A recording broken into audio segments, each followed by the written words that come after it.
എൻ്റെ കുട്ടിമാവ് ആദ്യമായിട്ട് കായ്ച്ചു കണ്ടോ. ഇത്രയേ ഉള്ളൂ ആകെ ഈ മാവ്. അതിലെ ആദ്യത്തെ കൺമണികളാണ്. അപ്പോഴേ ഇപ്പൊ നല്ല ചൂടല്ലേ, അപ്പൊ നമ്മുടെ കസ്റ്റമേഴ്സിന് നല്ല അടിപൊളി ഒരു കോട്ടൺ കളക്ഷൻ കാണിച്ചാലോ? നമുക്ക് ഇഷ്ടം. എന്നാ കൂടെ വായോ.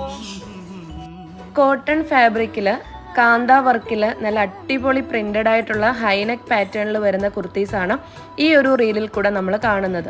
ഈ ഒരു ഒറ്റ കളറിലാണ് വ്യത്യസ്തമാർന്ന പ്രിന്റുകളിൽ ഈ ഒരു കുർത്തി ആക്കിയിട്ടുള്ളത്. മീഡിയം മുതൽ XXL വരെയാണ് സൈസസ് അവൈലബിൾ ആയിട്ടുള്ളത്. ഇതിൻ്റെ ഈ ഒരു കളറ് ലാവൻഡർ റോസ് എന്ന് പറയുന്ന ഈ ഒരു ഷെയ്ഡിലാണ് ഈ ഒരു കുർത്തീസ് വന്നിട്ടുള്ളത്. ഹൈനെക്ക് ആയതുകൊണ്ട് തന്നെ നമുക്ക് നല്ല കംഫർട്ടബിൾ ആയിട്ട് വെയർ ചെയ്യാൻ പറ്റും. ഇതേപോലെ പോഡ്ലി ബട്ടൺസും കൊടുത്തിട്ടുണ്ട്. സ്ലിറ്റഡ് ആണ്, വിത്ത് ലൈനിങ് ആണ്. 399 പ്രൈസ് വരുന്നുള്ളൂ.